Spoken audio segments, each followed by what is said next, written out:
change. Non seulement mon rythme de vie a beaucoup changé, le nombre de sollicitations n'a plus rien à voir. Quant aux ventes, j'en parle même pas. Et puis, finalement, ce qui est plus bizarre, c'est le regard des gens aussi qui change. C'est-à-dire que, ouais, voilà, je porte sur moi maintenant, où que j'aille, en tout cas pour un an, un peu de l'onction de cette institution qu'est l'Académie Goncourt. Et ça change le regard que les autres portent sur moi. Un livre avec un grand L, que ce soit un roman ou un essai ou un document, serait un livre qui nuit à la bêtise, à celle du monde en général et à la mienne en particulier. C'est-à-dire qu'il me permet d'avoir une intelligence du monde qui est plus fine, qui aiguise ma sensibilité aux choses, qui fait qu'à la fin, j'ai une vie qui vaut davantage d'être vécue.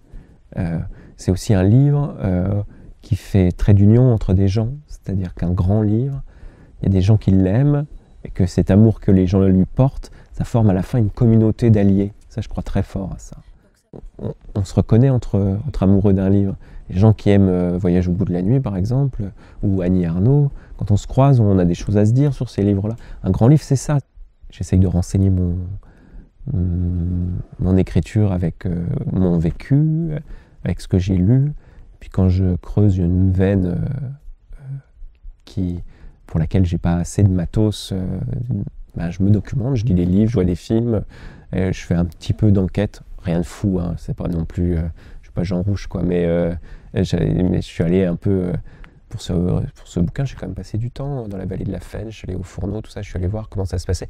J'ai passé du temps dans les rades, à boire de la bière, à écouter ce que les gens disaient.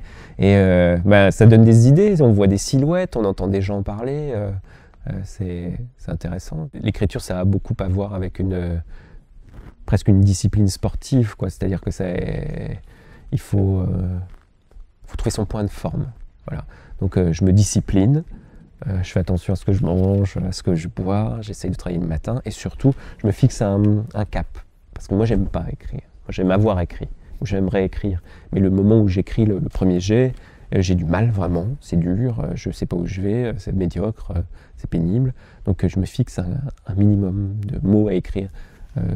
Pour celui-là, le deuxième, c'était 1000 mots par jour. Voilà. Et tant que j'avais pas fait mes 1000 mots, je poussais. Donc voilà, parfois ça me prenait 6 heures, parfois 3, ça dépendait des jours.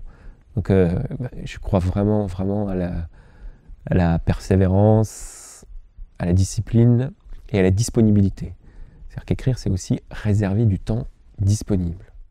Chaque personnage est nourri par des choses qui me sont personnelles, et puis de toute façon, même ceux qui me sont le plus éloignés, au moment où je m'intéresse à eux et où j'écris ce qui les concerne, je fais vraiment l'effort maximum d'identification pour me mettre dans leur peau, quoi. Et puis quand je décris ce qu'est l'été ou ce qu'est un paysage, j'y vais. Enfin, j'essaye vraiment d'éprouver des choses authentiques et de les restituer avec le plus de justesse possible.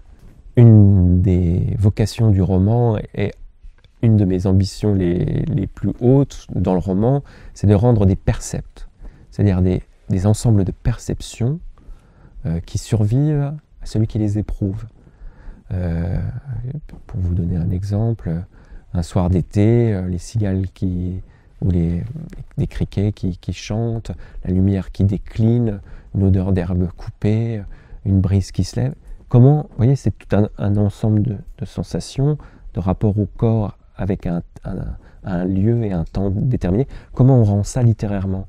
C'est-à-dire que moi je l'éprouve, comment je vais faire pour que vous l'éprouviez à votre tour? C'est-à-dire qu'on va partager la même sensation et qu'en même temps je vais mettre des mots sur une sensation que vous avez déjà eue et sur lesquelles vous n'aviez peut-être pas mis des mots précisément. C'est la recherche de la justesse qui est ambitieuse. C'est d'essayer de faire coïncider la langue avec le réel.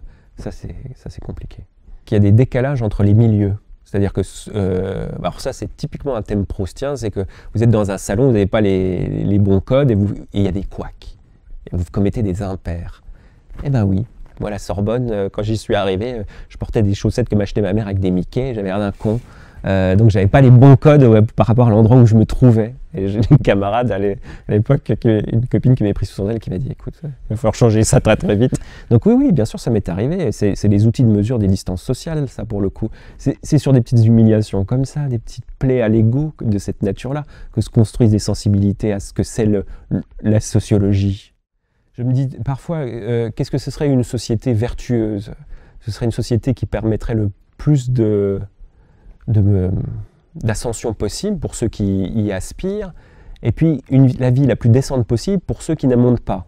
Voilà, alors ça, ce serait des indicateurs intéressants, se dire ça.